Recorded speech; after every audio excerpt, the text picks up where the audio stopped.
Hi everyone, এবারে তোমাদের first semester Calcutta university political science general পেপারের সাজেশনস দিয়ে দেবো। সো তোমাদের অনার্স এবং জেনারেলের কিন্তু সিলেবাস সেম। সো যাদের ফার্স্ট সেমিস্টারে পলিটিক্যাল সায়েন্সটা এমডিসি হিসেবে রয়েছে তারা সাজেশনটা ফলো করতে পারে। যাদের ফার্স্ট সেমিস্টারে অ্যাকচুয়ালি হচ্ছে কি যে মাইনর রয়েছে বা মানে অনার্সের সঙ্গে অ্যাকচুয়ালি হচ্ছে কি যে তোমাদের একটা পেপার রাখতে হয়, যদি সেটা পলিটিক্যাল সায়েন্স থাকে তারা কিন্তু সাজেশনটা ফলো করতে পারে।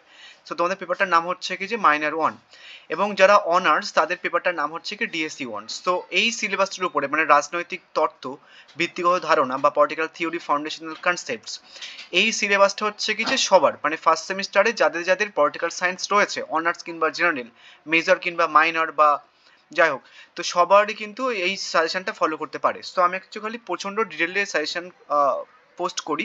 সো তোমাদের প্রথমে আমি সিলেবাসটা বলবো, তারপর কোশ্চেন্স প্যাটার্ন, এবং এই সিলেবাসের উপরে মানে এটা নিউ সিলেবাস, তো এই সিলেবাসের উপরে 2024 একবার পরীক্ষা হয়ে গেছে। সো 2024-এ কোন কোন প্রশ্ন এসেছিলো দেন সেগুলো দেখাবো, দেন তারপরে সাজেস্টিভ কোশ্চেন্সগুলো বলবো। অ্যান্ড তোমাদের যদি কাছে কোশ্চেন পেপার থাকে মানে 2024-এর আগের বারে যে পরীক্ষাটা হয়েছিল সেই কোশ্চেন পেপার যদি থাকে, তোমরা যদি মিলিয়ে দেখো আগের বারের সাজেশনস, তাহলে প্রত্যেক কটা কোশ্চেন্স কেমন ছিল, প্রায় 100% কোশ্চেন্স কেমন ছিল। অ্যান্ড এবারেও আশা করছি তোমরা সমস্ত কোশ্চেন্স কেমন পাবে। সো তোমাদের সিলেবাসটা দেখে নাও। সিলেবাসটার নাম আমি প্রথমে বলে দিলাম। এবার মডিউল 1-এর সিলেবাসটা দেখে নাও। মডিউল 1-এ রয়েছে রাজনৈতিক ধারণা, ক্ষমতা এবং কর্তৃত্ব, নেক্সট রাষ্ট্র, জাতি এবং সার্বভৌমত্ব, নেক্সট পরের টপিক রয়েছে আইন, স্বাধীনতা, সাম্য এবং এদের মধ্যে আন্তঃসম্পর্ক, মানে এদের মধ্যে সম্পর্কগুলো দেয়। ঠিক আছে। নেক্সট মডিউল 2-তে দেখো কী কী রয়েছে। মডিউল 2-তে রয়েছে তোমার অধিকার, ন্যায় বিচার, ন্যায় বিচারের ব্যাপারটা রয়্যালসের উপর প্রধান আলোকপাত করতে হবে, মানে রয়্যালসের যে ন্যায় বিচার পোর্শনসটা তোমাকে পড়তে হবে। নেক্সট স্বাধীনতা। নেক্সট তোমার হচ্ছে গণতন্ত্র, গণতন্ত্রের বলতে তোমার ডেভিড হেলের যে শ্রেণী বিভাগ রয়েছে গণতন্ত্র সম্পর্কিত, দেন সেটা পড়তে হবে। নেক্সট কর্তৃত্ববাদ পড়তে হবে। নেক্সট রাজনৈতিক বাধ্যবাধকতা এবং নাগরিকত্ব সম্পর্কটা পড়তে হবে। এবার দেখো কোশ্চেন প্যাটার্নটা দেখে নাও। যদি অনার্সের দেখো সাজেশনসটা, তাহলে তোমাদের কোশ্চেন প্যাটার্ন কিন্তু আলাদা জেনারেলদের তুলনায়। তোমাদের হচ্ছে কি টোটাল 4টে 20 মার্কসের প্রশ্ন আসবে। মডিউল 1 এবং মডিউল 2 মিলিয়ে যে কোনো দুটো 20 মার্কসের কোশ্চেন্স করতে হবে। মানে মডিউল 1 থেকে দুটো 20 মার্কসের কোশ্চেন্স দেবে, যে কোনো একটা করতে হবে। অ্যান্ড মডিউল 2 থেকেও দুটো 20 মার্কসের কোশ্চেন্স দেবে, যে কোনো একটা 20 মার্কসের কোশ্চেন আনসার করতে হবে। বোঝা গেছে? অ্যান্ড 20 মার্কসের জন্য ওয়ার্ড লিমিট হচ্ছে কিছু 800 ওয়ার্ডের মতো তোমাকে লিখতে হবে। এবার 4টে হচ্ছে কি 10 মার্কসের প্রশ্ন দেবে। মডিউল 1 থেকে হচ্ছে কি দুটো 10 মার্কসের প্রশ্ন দেবে, যে কোনো একটা করতে হবে। মডিউল 2 থেকেও দুটো 10 মার্কসের প্রশ্ন দেবে, যে কোনো একটা করতে হচ্ছে। নেক্সট 5 মার্কসের প্রশ্নটা তোমাদের 5টা দেবে, যে কোনো 3টে করতে হবে। এখানটা একটা ট্রিক্স যদি তুমি অ্যাপ্লাই করো তাহলে কিন্তু অনেকটা কম পড়তে হবে তোমাকে। ঠিক আছে? যেটা অন্য ইউটিউবার তোমাকে বলবে না, এর পরে বলতে পারে। ঠিক আছে? অনেক ইউটিউবার আছে যাদের অনেক সাবস্ক্রাইবার্স আমাকে ফলো করে, তোমরা একটুখানি চ্যানেলটা ঘাটলেই বুঝতে পারবে।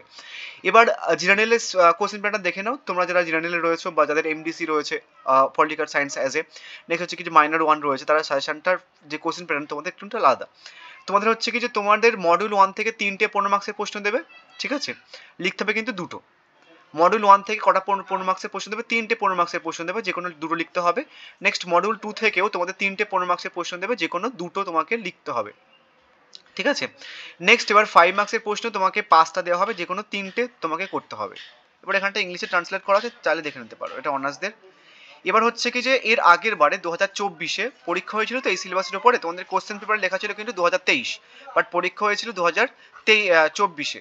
অ্যান্ড এই বছরেও তোমরা পরীক্ষা দেবে 2025-এ, বাট কোশ্চেন পেপার লেখা থাকবে 2024। ঠিক আছে?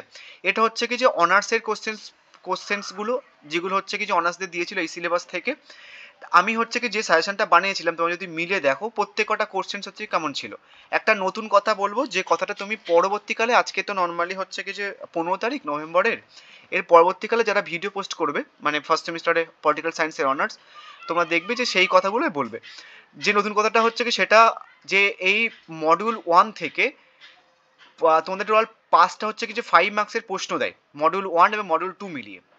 বাট প্রথম 3টে প্রশ্ন হচ্ছে কি যে মডিউল 1 থেকে দেয়, এবং লিখতে হয় কটা? 5টার মধ্যে 3টে লিখতে হয়। সো তুমি যদি খুব ভালো করে মডিউল 1টা ভালো করে করে নাও 5 মার্কসের জন্য, মানে মডিউল 1-এ আমি যে কটা 5 মার্কসের প্রশ্ন তোমাদের দেবো, যদি সবগুলো করে নাও তাহলে তোমার মডিউল 1 থেকে এই মডিউল 2 থেকে তোমাকে 5 মার্কসের প্রশ্ন সেপারেটলি করতে হবে না। বোঝা গেছে? সো মডিউল 1 থেকে কি বলেছি, 3টে 5 মার্কসের প্রশ্ন দেয়, এবং মডিউল 2 থেকে দুটো 5 মার্কসের প্রশ্ন দেয়, যেটা আগের বছরে দিয়েছে, সেটা অনার্সের হোক বা জেনারেলের হোক বা মাইনরের হোক বা এমডিসির হোক, বোঝা গেছে? সো তোমরা মডিউল 1 থেকে 5 মার্কসের প্রশ্নগুলো টার্গেট করবে। মডিউল 1 থেকে আমি যতগুলো 5 মার্কসের প্রশ্ন দেবো তোমাদের সেগুলো কমপ্লিট করে নাও, তাহলে তোমাদের আর মডিউল 2টা 5 মার্কস জন্য করতে হবে না, বোঝা গেছে? সেগুলো মডিউল 2 এর জন্য তুমি 15 মার্কসের প্রশ্ন ভালো করে নেবে, তাহলে আরো খুব ভালো মার্কস ক্যারি করতে পারবে, ঠিক আছে? সো এটা নর্মালি তোমার অন্য কোনো ইউটিউবার বলবে না, আমি বলে দিলাম তোমাদেরকে, ইনফরমেশন দিয়ে দিলাম। এবং তোমরা একটা জিনিস বলে দিই, তোমাদের কিন্তু পলিটিক্যাল সায়েন্সের না অ্যাকচুয়ালি হচ্ছে কি যে ক্যালকাটা ইউনিভার্সিটির কাছে প্রচুর প্রশ্ন, অনেক প্রশ্ন আছে ক্যালকাটা ইউনিভার্সিটির কাছে। সো ওরা কি করে, এর আগের বছরের প্রশ্ন রিপিট করে না বা দেয় না। সো যে প্রশ্নগুলো পড়ে গেছে অনার্সদের হোক বা এমডিসিদের হোক বা মাইনরদের হোক এর আগের বারে, সেই প্রশ্নগুলো আপাতত তোমাদের করতে হবে না। পরে যদি টাইম থাকে আমি যে কোশ্চেন্সগুলো দেবো সেগুলো কমপ্লিট করার পরে তাহলে এই কোশ্চেন্সগুলো করতে পারো, আদারওয়াইজ বাদ দেবে। যেটা একদম কম পড়তে চাইছো তারা প্রিভিয়াস ইয়ারের কোনো কোশ্চেন্স করতে হবে না, মানে যেগুলো এর আগের বছর পড়ে গেছে। চাইলে স্ক্রিনশট মেরে রাখতে পারো, যাতে হচ্ছে কি তোমাদের পড়তে সুবিধা হবে যে এই কোশ্চেনগুলো আমাকে বাদ দিয়ে করতে হবে। সো এটা হচ্ছে কি অনার্সদের প্রশ্ন, মানে হচ্ছে কি যে মেজর 1 বা ডিএসসি 1 এর প্রশ্ন। নেক্সট হচ্ছে কি যে এমডিসিদের প্রশ্ন, দেখো এটা হচ্ছে কি যে এমডিসিদের প্রশ্ন, যেটা 2000 এর আগের বারে এই সিলেবাসের উপরে যে পরীক্ষাটা হয়েছিল তাদের এখান থেকে টোটাল 5 মার্কসের 5টা প্রশ্ন দিয়েছিল। তোমরা যদি দেখো তাহলে একটা দুটো তিনটে, এই তিনটে প্রশ্ন হচ্ছে কি যে মডিউল 1 থেকে দিয়েছিল। তো তুমি যদি খুব ভালো করে মডিউল 1 থেকে 5 মার্কসের প্রশ্নগুলো করে নাও, যে কটা আমি দেবো, দেন সেগুলো করলে তোমার আর মডিউল 2 থেকে কোনো রকম 5 মার্কসের প্রশ্ন না করলেও চলবে, বুঝা গেছে? বাট যে কটা আমি দেবো সে কটা সবগুলো করতে হবে, আদারওয়াইজ কিন্তু সমস্যার মুখে পড়বে যদি স্পেসিফিক হও তুমি যে মডিউল 1টাই করবো আমি, এখান থেকে 5 মার্কসের প্রশ্নগুলো করবো। এবং মডিউল 2 থেকে এই দুটো 5 মার্কসের প্রশ্ন দিয়েছে। এগুলো হচ্ছে কি যে পড়ে অন্য অন্য ইউটিউবাররা বুঝতে পারবেন, তার কারণ এগুলো সিলেবাস নিয়ে অ্যানালাইসিস করতে হয়, তারপরে বুঝতে হয়। সো এই কোশ্চেন্সগুলোর স্ক্রিনশট মেরে রাখো, ঠিক আছে? সো তোমাদের যদি যে কোশ্চেন্সগুলো আমি দেবো সেইগুলো পড়ার পরে এই কোশ্চেন্সগুলো পড়বে, আদারওয়াইজ পড়তে হবে না, যেটা কম পড়তে চাইছো তোমাদের কাজে লাগার জন্য দিয়েছি, ঠিক আছে? অনেকের কাছে প্রিভিয়াস ইয়ারের কোশ্চেন্স নেই। এবার এগুলো হচ্ছে কি যে মাইনর ডনের প্রশ্ন, সেম সিলেবাস থেকে 2024 যে নিউ সিলেবাসের পরীক্ষা হয়েছিল এই সিলেবাস থেকে। সো কি এসেছিল, রাজনীতির আধুনিক অর্থ, সার্বভৌমিকতার বহুবারী ধারণা, সমতা, বিকাশমুখী রাষ্ট্র, স্বাধীনতার ধারণা। তুমি যদি সাজেশন দেখো এর আগের বারে দেখবে যে সমস্ত কোশ্চেন্স কিন্তু 100% কেমন ছিল এখান থেকে। এবার সাজেশনসটা দেখে নাও, যে কোর্সেসগুলো আমি দিচ্ছি খুব ভালো করে দেখে নাও। আমি আজকে তোমাদের কি বলেছি, একটা গুরুত্বপূর্ণ কথা বলেছি যেটা তুমি নতুন শুনবে, আমি পরবর্তীকালে বিভিন্ন ইউটিউবাররা বলবে। কি বলেছি, যে তোমাদের মডিউল 1 প্লাস হচ্ছে কি যে মডিউল 2 মিলিয়ে টোটাল 5টা 5 মার্কসের প্রশ্ন দেবে, যে কোনো 3টে করতে হবে। সো আমি নতুন কথাটা কি বললাম, যে তুমি যদি মডিউল 1টা খুব ভালো করে নাও, যে কটা আমি প্রশ্ন দেবো সে কটা যদি খুব ভালো করে নাও, তাহলে তোমার মডিউল 2 থেকে আর 5 মার্কসের জন্য কোনো প্রশ্ন করতে হচ্ছে না, ঠিক আছে? সো এই যে টাইমটা তোমার বেঁচে যাবে সেটার জন্য তুমি 15 মার্কসের প্রশ্নগুলোতে বেশি খাটতে পারবে, আর মার্কসটাও খুব ভালো আসবে, ঠিক আছে? এটা নতুন কথা, কেউ বলবে না তোমাকে। যাই হোক, এবার সাজেশনটা দেখে নাও কোন কোন প্রশ্নগুলো আমি রেখেছি। আজকে মডিউল 1 থেকে 5 মার্কসের প্রশ্নগুলো দেখে দেবো। সো আর একটা জিনিস তোমাদের বলে দিই, পলিটিক্যাল সায়েন্সে কিন্তু প্রিভিয়াস ইয়ারের প্রশ্ন রিপিট হয় না, এর আগের বারের প্রশ্ন, সেটা ভালো করে মাথায় রাখবে। অনেক ইউটিউবার দেখবে তোমাকে এর আগের বারের প্রশ্ন হচ্ছে কিছু অ্যাড করে দিচ্ছে, বাট খুব একটা সুবিধার মতো হয় না। এর আগের বারে যে সাজেশন যদি কেউ দেখে থাকো প্রশ্নপত্র নিয়ে, দেখবে সব কটা 5 মার্কসের প্রশ্ন 100% কেমন ছিল। সো প্রথমে 5 মার্কসের প্রশ্ন দেখো, প্রথম ইম্পর্টেন্ট প্রশ্ন হচ্ছে কিছু আইনের সংজ্ঞা দাও এবং আইনের প্রকৃতি ও বৈশিষ্ট্য লেখো। প্রথম ইম্পর্টেন্ট প্রশ্ন এটা, কিন্তু আইনের প্রকৃতি এবং বৈশিষ্ট্য বিশাল ইম্পর্টেন্ট এবারের জন্য। নেক্সট 2 নম্বর প্রশ্ন দেখো, বর্ণাত্মক আইন কি, আইনের দুটো সূত্র লেখো। এবং এই যে আইনের দুটো সূত্র মিনস হচ্ছে কি যে বর্ণাত্মক আইনের দুটো সূত্র নয়, আইনের দুটো সূত্র লিখতে হবে। আন্তর্জাতিক আইন বলতে কি বোঝো, এটা মানে আইনের সম্পর্কিত যে কটা প্রশ্ন হয় সবকটা এখানটা কভার করে দিলাম। নেক্সট হচ্ছে কি তোমার আইন ও স্বাধীনতার মধ্যে সম্পর্ক লেখো। তারপরে 3 নম্বর হচ্ছে কি যে সাম্য এবং স্বাধীনতার মধ্যে সম্পর্ক লেখো। নেক্সট 4 নম্বর হচ্ছে কি যে ক্ষমতা ও কর্তৃত্ব কি, ইহার মধ্যে বৈশিষ্ট্য লেখো। এবার দেখো তোমাদেরকে ক্ষমতা বৈশিষ্ট্য দিতে পারে বা কর্তৃত্ব বৈশিষ্ট্য দিতে পারে, তোমাকে এখানটায় সেপারেটলি করে নিতে হবে। কর্তৃত্বের বৈশিষ্ট্যটা হয়তো কাদের একটা দিয়েছিল, বাট ক্ষমতার বৈশিষ্ট্য কিন্তু দেয়নি, তো তোমাদের কিন্তু এবারে বিশাল ইম্পর্টেন্ট ক্ষমতার বৈশিষ্ট্য। নেক্সট 5 নম্বর প্রশ্ন দেখো, স্বাভাবিক আইন ও স্বাভাবিক অধিকার বলতে কি বোঝো, তোমাকে ডেফিনেশনগুলো পড়তে হবে, মানে সংজ্ঞা পড়তে হবে এখান থেকে। নেক্সট তোমার স্বাধীনতার ইতিবাচক ও নেতিবাচক বা প্রশ্নটা ঘুরে আসতে পারে সদার্থক বা নতার্থক স্বাধীনতা, তো এটা ভালো করে পড়ে রাখবে, এর অর্থগুলো দিতে পারে তোমাদেরকে।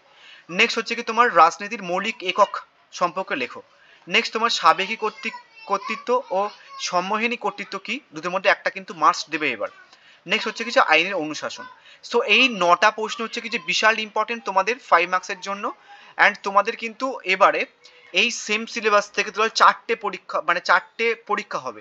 একটা হচ্ছে কি যে মেজর ওয়ান মানে হচ্ছে কি যেটাকে আমরা ডিএসি ওয়ান বলতে পারি, একটা হচ্ছে কি যে মাইনর ওয়ান, একটা হচ্ছে কি তোমার এমডিসি ওয়ান, আর একটা হচ্ছে কি তোমাদের থার্ড সেমিস্টারদের যাদের পলিটিক্যাল সায়েন্স মাইনর হিসেবে রয়েছে মাইনর 3। তাহলে কটা পেপার হচ্ছে দেখো, একটা দুটো তিনটে চারটে, তোরা চারটে পেপার হচ্ছে। সো তোমরা দেখেছো এর আগেবারে মানে কিছুক্ষণ আগে যে একটা একটা পেপারে 5 মার্কসের কটা প্রশ্ন আসছে, 5টা প্রশ্ন আসছে। তো চারটে পেপার হবে তাহলে কটা 5 মার্কসের প্রশ্ন আসবে, একটা দুটো তিনটে চারটে মানে হচ্ছে কি যে 4 5 20, মানে 20টা মতো হচ্ছে কি তোমাদের 5 মার্কসের প্রশ্ন পরীক্ষাতে দেবে, বোঝা গেছে? এবং আমি কি বলেছি যে কোনো প্রশ্ন কারোর সাথে রিপিট হয় না। তোমরা দেখেছো যে মাইনরের প্রশ্নের সঙ্গে বা এমডিসিদের প্রশ্নের সঙ্গে বা অনার্সদের প্রশ্নের সঙ্গে কোনো 5 মার্কসের প্রশ্ন কারোর রিপিট হয়নি। তো 20টা মতো তোমাদের হচ্ছে কি যে 5 মার্কসের প্রশ্ন আসবে পরীক্ষাতে, লিখতে হবে হচ্ছে কি যে তিনটে করে যদি ধরি আমি, এখান থেকে তিনটে, এখান থেকে তিনটে, এখান থেকে তিনটে, এখান থেকে তিনটে, তাহলে 3 আর 3 6, 6 দুগুণে 12, তাহলে 12টা প্রশ্ন তোমাদেরকে লিখতে হচ্ছে সবার, মানে অনার্সদের তিনটে প্রশ্ন লিখতে হচ্ছে, মাইনরদের তিনটে প্রশ্ন লিখতে হবে, এমডিসিদের এবং এই মাইনর 3দের তিনটে প্রশ্ন লিখতে হবে, তাহলে 12টা প্রশ্ন লিখতে হবে। বাট আমি তোমাদের মেন প্রশ্ন দিয়েছি হচ্ছে কি যে 9টা, এবং যেহেতু 12টা প্রশ্ন লিখতে হচ্ছে পরীক্ষাতে আসবে টোটাল 20টা প্রশ্ন সমস্ত পেপারস মিলিয়ে, 4টে পেপারস মিলিয়ে, আমি সেই জন্য কিছুটা এক্সট্রা প্রশ্ন রেখেছি। সেটা হচ্ছে কি সার্বভৌমত্বের 2টি বৈশিষ্ট্য লেখো, নেক্সট তোমার নগর রাষ্ট্র কি, রাষ্ট্রের যে কোনো 3টি বৈশিষ্ট্য লেখো, নেক্সট রাজনীতির ধারণা লেখো, নেক্সট হচ্ছে কি তোমার কর্তৃত্ব সম্পর্কে ওয়েবারের শ্রেণী বিভাজন, নেক্সট হচ্ছে কি তোমার আইন ও অধিকারের মধ্যে সম্পর্ক লেখো, লাস্ট একটা প্রশ্ন জনগণের সার্বভৌমিকতা। সো এই ছিল ওভারঅল প্রশ্ন। অ্যান্ড এই প্রশ্নগুলো করলে তোমাদের যে পেপার থাকুক না কেন, অনার্স পেপার থাকুক বা মাইনর বা এমডিসি থাকুক, সবাই কিন্তু 100% কমন পেয়ে যাবে। অ্যান্ড এই পেপারসের নোটস মানে তুমি যদি পলিটিক্যাল সায়েন্স অনার্স কিংবা জেনারেল বা সেক পেপারসের নোটস বা তোমার ক্যালকাটা ইউনিভার্সিটির আন্ডারে পলিটিক্যাল সায়েন্স হোক বা হিস্ট্রি, ইংলিশ, তোমার হচ্ছে কি এডুকেশন, সোশিয়োলজি, ফিলোসফি, প্রত্যেকটা পেপারসের নোটস কিন্তু অ্যাভেলেবেল আছে। এইসি কম্পালসারি ইংলিশ, তা হচ্ছে কনস্টিটিউশন ভ্যালু, এনবিএস, প্রত্যেকটা পেপারসের নোটস অ্যাভেলেবেল আছে। তারা নেবে একটুখানি এই 2 নম্বরে হোয়াটসঅ্যাপ করতে পারো, ইংলিশ প্লাস বাংলা দুটো ভার্সনে কিন্তু নোটস অ্যাভেলেবেল আছে। সো যারা নেবে একটুখানি 2 নম্বরে হোয়াটসঅ্যাপ বা কল করে নিতে পারো। So thank you.